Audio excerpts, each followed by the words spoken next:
Hello guys and welcome back to the channel. In this video, I'm going to show you how you can use auto clicker on iPhone. So let's get started.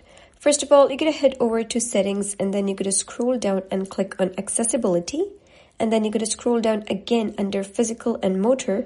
You'll be able to see switch control. Click on it and then you'll be able to see switches and recipes.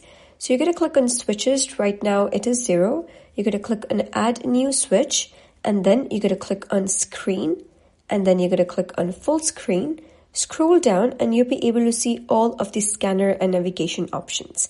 So for example, if you wish to tap, you can scroll down, click on system tap, and then go back and click on recipes.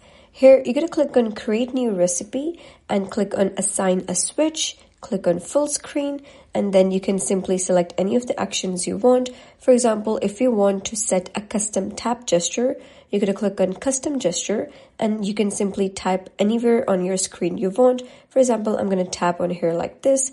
You'll be able to see a timeline at the bottom. You can click on stop in order to stop the timeline and click on save at the top right. After that, you can give this recipe a name. For example, I'm going to type in auto tap and then you can simply go back and you'll be able to see launch recipe at the bottom.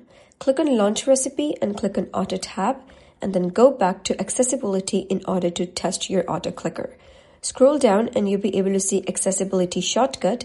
Scroll down first and you're going to make sure that switch control has been turned on. So click on switch control. Now in order to activate your auto clicker, you're going to press the side button 3 times. And now you can see that the auto clicker has been turned on.